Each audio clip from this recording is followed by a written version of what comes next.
বিশ্ব সংবাদে আপনাকে স্বাগত। শুরুতেই সংবাদ শিরোনাম, পরে বিস্তারিত। প্রথমে ইরান ইসরায়েল ফিলিস্তিন যুদ্ধ চলছে, জানিয়ে দেব আমাদের হাতে থাকা সর্বশেষ গুরুত্বপূর্ণ আপডেট আন্তর্জাতিক সংবাদ। রাফায় আক্রমণ করলে ইসরায়েলে অস্ত্র সরবরাহ বন্ধের হুঁশিয়ারি বাইডেনের, কপালে চিন্তার ভাঁজ ইহুদিবাদী কঠোরপন্থী বেজন্মা নেতানিয়াহুর। এদিকে ইসরায়েলে ভয়াবহ হামলা না চালানোর গোপন তথ্য ফাঁস করল ইরান। এছাড়াও জানাবো ইউক্রেনের সহায়তার ব্যবহারের জন্য চুক্তিতে পৌঁছেছে ইউরোপীয় ইউনিয়নের আটক করা রুশ সম্পদ। এরপর জানাবো রাফায় ইসরায়েলকে অবশ্যই আন্তর্জাতিক আইন মেনে চলতে হবে বলছে মস্কো। আরও জানাবো রাফায় দফায় দফায় হামলা ইসরায়েলের। এবং সর্বশেষ জানিয়ে দেব ইউক্রেনের বিদ্যুৎ ব্যবস্থায় রাশিয়ার ব্যাপক বিমান হামলা। শুনছিলেন সংবাদ শিরোনাম, এবারে বিস্তারিত। তবে তার আগে অনুরোধ থাকবে ভিডিওটিতে একটি লাইক এবং কমেন্টস করে জানিয়ে দিন আজকের এই ভিডিও সম্পর্কে আপনার মূল্যবান মতামত। আর অবশ্যই এই ভিডিওটি আপনার ফেসবুক সোশ্যাল মিডিয়ায় শেয়ার দিয়ে ছড়িয়ে দিন আর জানিয়ে দিন আপনি কোন জেলা থেকে বা কোথা থেকে আমাদের এই সংবাদটি শুনছেন বা দেখছেন। রাফায় আক্রমণ করলে ইসরায়েলে অস্ত্র সরবরাহ বন্ধের হুঁশিয়ারি বাইডেনের। গাজা উপত্যকায় রাফায় স্থলাভিযান শুরু করলে ইসরায়েলে আরও অস্ত্র চালান স্থগিত করবে যুক্তরাষ্ট্র। দেশটির গণমাধ্যম সিএনএনকে দেয়া এক সাক্ষাৎকারে এমন সতর্কবার্তা দিলেন প্রেসিডেন্ট জো বাইডেন। বৃহস্পতিবার 9 মে এক প্রতিবেদনে এমনটা জানিয়েছে যুক্তরাজ্য ভিত্তিক সংবাদ মাধ্যম বিবিসি। প্রতিবেদনে বলা হয়েছে প্রেসিডেন্ট জো বাইডেন ইসরায়েলকে হুঁশিয়ারি দিয়ে বলেছেন, গাজায় রাফা শহরে বড় ধরনের স্থল অভিযান শুরু করলে যুক্তরাষ্ট্র দেশটিতে কিছু অস্ত্র সরবরাহ বন্ধ করে দেবে। সিএনএন কে দেয়া সাক্ষাৎকারে বাইডেন বলেন, যদি তারা রাফাতে যায় আমি সেসব অস্ত্র আর সরবরাহ করব না যা রাফায় বিষয়ে ঐতিহাসিকভাবে ব্যবহার করা হয়েছে। বর্তমান পরিস্থিতি নিয়ে তিনি বলেন, এখনো সীমান্তে অবস্থান করছে ইসরায়েলি সেনারা, প্রবেশ করেনি জনবহুল এলাকায়, সেদিকে অগ্রসর হলে সমর্থন পাবে না ওয়াশিংটনের। গাজায় বেসামরিক হত্যায় মার্কিন অস্ত্র ব্যবহার করা হয়েছে এমনটা স্বীকার করেন তিনি। পাশাপাশি সাফাই গান তেল আবিব এখনো রেড লাইন অতিক্রম করেনি। যুক্তরাষ্ট্র বারবার সতর্ক করলেও তা উপেক্ষা করে রাফায় স্থলাভিযান পরিচালনার ঘোষণা দিয়েছে ইহুদিবাদী কঠোরপন্থী নেতানিয়াহু প্রশাসন। প্রতিক্রিয়ায় এরই মধ্যে 2টি বোমার চালান স্থগিত করেছে পেন্টাগন। ইসরায়েলের ভয়াবহ হামলা না চালানোর গোপন তথ্য ফাঁস করল ইরান। ইহুদিবাদী ইসরায়েলের বিরুদ্ধে গত কয়েকদিন আগে ইরান যে অপারেশন ট্রু প্রমিস চালিয়েছিল তার আগে পশ্চিমা দেশগুলোর ইসরায়েলের উপর শক্ত আঘাত না করার জন্য তেহরানকে অনুরোধ জানিয়েছিল বলে জানিয়েছেন ইরানের পররাষ্ট্রমন্ত্রী হোসেন আমির আবদুল্লাহিয়ান। বুধবার ইরানের মন্ত্রিসভার সাপ্তাহিক বৈঠক শেষে সাংবাদিকদের সঙ্গে আলাপকালে তিনি এসব কথা বলেন। আমির আবদুল্লাহিয়ান বলেন, ইসরায়েল বিরোধী সামরিক অভিযানের আগে পশ্চিমরা অনুরোধ করেছিল যে যদি আপনারা ইসরায়েলের আগ্রাসনের জবাব দিতে চান তাহলে তা যেন শক্ত আঘাত না হয় এবং অপারেশনের তীব্রতা তুলনামূলক কম হয়। তিনি বলেন, ইরান নিজেই তার সুবিধাজনক সময়ে এই অভিযানের সিদ্ধান্ত নিয়েছিল। ইরানি পররাষ্ট্রমন্ত্রী বলেন, ইসরায়েলের বিরুদ্ধে যখন সামরিক অভিযানের সিদ্ধান্ত নেওয়া হয় তখন পশ্চিমা দেশগুলো ইউরোপে আমেরিকার মিত্ররা ইরানের সঙ্গে গভীরভাবে যোগাযোগ করে এবং তারা প্রথমেই অনুরোধ জানায় ইসরায়েলের বিরুদ্ধে অভিযান না চালিয়ে ধৈর্য ধারণ করার, কিন্তু ইরান স্পষ্টভাবে তাদের জানিয়ে দেয় যে ইসরায়েলের বিরুদ্ধে নিশ্চিতভাবে জবাব দেওয়া হবে। আবদুল্লাহিয়ান বলেন, অভিযানের 2 দিন আগে যুক্তরাষ্ট্র এবং তার আঞ্চলিক মিত্র দেশগুলোকে জানানো হয় যে ইসরায়েলের বিরুদ্ধে আমরা যে অভিযান চালাচ্ছি তাতে তাদের কোনো ঘাঁটি লক্ষ্যবস্তু হবে না। যুক্তরাষ্ট্রের দেওয়া নোটিশে ইরান সতর্ক করে বলেছিল যে যদি ওয়াশিংটন ইরানের সাথে আঘাত হানে তাহলে ইরান মধ্যপ্রাচ্য অঞ্চলের মার্কিন ঘাঁটি লক্ষ্য করে আঘাত করবে এবং তা হবে চূড়ান্ত পর্যায়ের আঘাত। আমির আবদুল্লাহিয়ান বলেন, আমরা আঞ্চলিক মিত্র দেশগুলোকে জানিয়েছিলাম আমাদের সম্পর্ক ভ্রাতৃত্বের উপর প্রতিষ্ঠিত, কিন্তু যুক্তরাষ্ট্র যদি সামান্যতম ভুল করে তাহলে তাদের ঘাঁটিতে আঘাত করা হবে।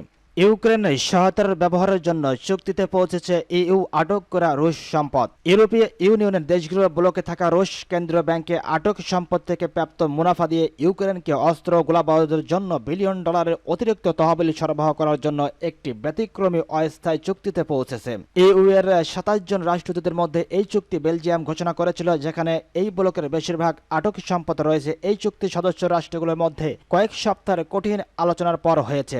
এই ধরনের তহবিল ব্যবহারের কঠোর আর্থিক সীমাবদ্ধতার কারণে বিষয়টিকে আরো জটিল করে তুলেছিল। চুক্তিটির কারণে কিয়েভ এখন বছরে 320 কোটি ডলার পর্যন্ত পাবে, যার 90% গোলাবারুদ এবং অন্যান্য সামরিক সরঞ্জামের জন্য ব্যয় করা যেতে পারে। কর্মকর্তারা বলেছেন তহবিলের প্রথম কিস্তি জুলাই মাসে কিয়েভে পৌঁছাতে পারে। ইউক্রেনের বিরুদ্ধে মস্কোর যুদ্ধের প্রতিশোধ হিসেবে রাশিয়ার কেন্দ্রীয় ব্যাংকের প্রায় 22,500 কোটি ডলারের সম্পদ আটক করে আছে, যার বেশিরভাগই বেলজিয়ামের আটক রয়েছে। কিয়েভ দীর্ঘদিন ধরে তাগিদ দিয়ে আছে এই তহবিলগুলো অত্যাবশ্যক অত্যাবশ্যক সামরিক সরবরাহ পেতে ব্যবহার করা হবে, কারণ তারা নতুন করে রাশিয়ার আক্রমণ বন্ধ করতে লড়াই করছে। সদস্য রাষ্ট্রগুলোর একটি ছোট দল, বিশেষ করে হাঙ্গেরি, ইউক্রেনে অস্ত্র সরবরাহ করতে অস্বীকার করে, তাই তহবিলের প্রায় 10 ভাগ সাধারণ সহায়তা হিসেবে ব্যবহৃত হওয়ার জন্য চুক্তিতে বিশেষ সুরক্ষাগুলো অন্তর্ভুক্ত করতে হয়েছিল।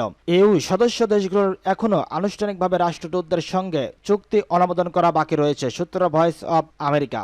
রাফায় ইসরায়েলকে অবশ্যই আন্তর্জাতিক আইন মেনে চলতে হবে, বলছে মস্কো। রাশিয়ার পররাষ্ট্র মন্ত্রণালয় বুধবার জোর দিয়ে বলেছে, রাফায় ইসরায়েলকে কঠোরভাবে আন্তর্জাতিক মানবিক আইন মেনে চলতে হবে। ইসরায়েলের ট্যাঙ্ক বহর ফিলিস্তিনের সীমান্ত নগরী রাফাতে প্রবেশ করার পর তারা একথা বলল। খবর এএফপির। রাষ্ট্রবার্তা সংস্থা রিয়া নভস্তি পরিবেশিত খবরে বলা হয়, এক ব্রিফিংয়ে মুখপাত্র মারিয়া জাকরোভা বলেন, রাশিয়া এ অনুপ্রবেশকে আগ্রাসন এবং 14 লাখেরও বেশি বেসামরিক নাগরিক বসবাস করা এলাকায় আরও একটি অস্থিতিশীলতার কারণ হিসেবে দেখছে। তাই আমরা ইসরায়েলকে আন্তর্জাতিক মানবিক আইনের বিভিন্ন ধারা কঠোরভাবে মেনে চলার দাবি জানাচ্ছি। রাফায় দফায় দফায় হামলা ইসরায়েলের। আন্তর্জাতিক সম্প্রদায়ের উদ্বেগ এবং যুদ্ধবিরতি আলোচনা অব্যাহত থাকা সত্ত্বেও গাজায় দক্ষিণাঞ্চল রাফায় দফায় দফায় হামলা চালিয়েছে ইসরায়েল। এখনও বন্ধ রয়েছে গাজায় মানবিক সহায়তা প্রবেশের সবচেয়ে গুরুত্বপূর্ণ রাফা ক্রসিং। এদিকে গাজায় ইসরায়েলি বাহিনীর হামলায় আরও 55 ফিলিস্তিনি নিহত হয়েছেন। গতকাল বুধবার গাজার স্বাস্থ্য মন্ত্রণালয় এসব কথা জানায়। যুক্তরাষ্ট্র সহ আন্তর্জাতিক সম্প্রদায়ের উদ্বেগ এবং হামাসের যুদ্ধবিরতি চুক্তি মেনে নেওয়ার ঘোষণা উপেক্ষা করে গত মঙ্গলবার মিশর সীমান্তবর্তী রাফা ক্রসিং এর নিয়ন্ত্রণ নেয় ইসরায়েলি বাহিনী। এরপর রাফার পূর্ব ও মধ্যাঞ্চলীয় গাজার বিভিন্ন এলাকায় দফায় দফায় হামলা চালায় দেশটি। বর্তমানে যুদ্ধবিরতির আলোচনায় অংশ নিতে মিশরের রাজধানী কায়রোর অবস্থান করছে ইসরায়েল ও হামাস প্রতিনিধি দল। তবে আলোচনায় সমঝোতার তেমন ইঙ্গিত দেখা যাচ্ছে না বলে বার্তা সংস্থা রয়টার্সকে জানিয়েছে একজন ইসরায়েলি কর্মকর্তা। প্রত্যক্ষদর্শী ও স্থানীয় হাসপাতালগুলো জানিয়েছে, মঙ্গলবার রাত থেকে শুরু করে গতকাল সকাল পর্যন্ত রাফা সহ গাজার বিভিন্ন এলাকায় হামলা চালিয়েছে ইসরায়েল। বিধ্বস্ত গাজা নগরের একটি অ্যাপার্টমেন্ট ভবনে এই হামলা একই পরিবারের 7 জন নিহত হয়েছেন। আহত হয়েছেন আরো কয়েকজন। আল আহলি হাসপাতাল এসব কথা জানিয়েছে। ফিলিস্তিনের রাষ্ট্রবার্তা সংস্থা ওয়াফা জানিয়েছে, মধ্য রাফার কয়েকটি আবাসিক ভবনে গোলাবর্ষণ করেছে ইসরায়েলি বাহিনী। এতে এসব ভবনে আগুন ধরে যায়। অগ্নি নির্বাপন দল ছুটে গেলেও অব্যাহত গোলাবর্ষণের কারণে আগুন নেভাতে তাদের হিমশিম খেতে হয়। এক বিবৃতিতে ইসরায়েলি সামরিক বাহিনী রাফা সহ গাজার 100টি লক্ষ্যবস্তুতে হামলা চালানো হয়েছে বলে জানিয়েছে। এতে বলা হয়েছে, রাফার পূর্বাঞ্চলে চালানো হামলায় হামাস যোদ্ধা নিহত ও তাদের সামরিক স্থাপনা ধ্বংস হয়েছে। রাফা ক্রসিং এ ফিলিস্তিনি অংশে নির্দিষ্ট লক্ষ্যবস্তুতে হামলা চালানো হচ্ছে। ইসরায়েলি হামলার মুখে মরিয়া হয়ে রাফা ছাড়ছেন ফিলিস্তিনিরা। সর্বশেষ 48 ঘন্টায় 50,000 বাসিন্দা রাফা ছেড়ে গেছেন বলেও সিএনএন জানিয়েছে। তাদের অনেকেই আল বালাহ এলাকায় তাঁবু টানিয়ে আশ্রয় নিয়েছেন। ইউক্রেনের বিদ্যুৎ ব্যবস্থায় রাশিয়ার ব্যাপক বিমান হামলা। কয়েক সপ্তাহের মধ্যে রাশিয়ার সবচেয়ে বড় বিমান হামলা চালায় 3টি তাপ বিদ্যুৎ কেন্দ্র সহ ইউক্রেনের প্রায় 1 ডজন বিদ্যুৎ উৎপাদন কেন্দ্র মারাত্মকভাবে ক্ষতিগ্রস্ত হয়েছে বলে জানিয়েছে কিয়েভের কর্মকর্তারা। বার্তা সংস্থা রয়টার্স জানায়, স্থানীয় সময় বুধবার সকালে রাশিয়ার এই হামলায় 55টির মধ্যে 39টি ক্ষেপণাস্ত্র এবং আক্রমণে ব্যবহৃত 21টি আক্রমণাত্মক ড্রোনের মধ্যে 20টি ভূপাতিত করার দাবি করেছে ইউক্রেনের বিমান বাহিনী। দেশটির জ্বালানি মন্ত্রী জার্মান গালো সসেস্কো তার টেলিগ্রাম অ্যাপে লিখেছেন, আমাদের বিদ্যুৎ উৎপাদন ব্যবস্থার উপর আরেকটি ব্যাপক আক্রমণ। দেশটির স্বরাষ্ট্রমন্ত্রী ইহোর ক্লাইমেনকো জানান, প্রায় 350 জন উদ্ধারকারী রাশিয়ার হামলার একাধিক বিদ্যুৎ ব্যবস্থা, 30টি বাড়ি, গণপরিবহন গাড়ি ও একটি ফায়ার স্টেশনের আগুন নেভানো ও উদ্ধার কাজ চালানোর চেষ্টা করছেন। রেডিও ফ্রি ইউরোপ ও রেডিও লিবার্টি জানিয়েছে, এলভিভের গভর্নর ম্যাক্সিম কোজস্টিক্স বলেছে যে রাশিয়ার ইউক্রেনের পশ্চিমে তার অঞ্চলে একটি প্রাকৃতিক গ্যাস স্টোরেজেও আক্রমণ করেছে।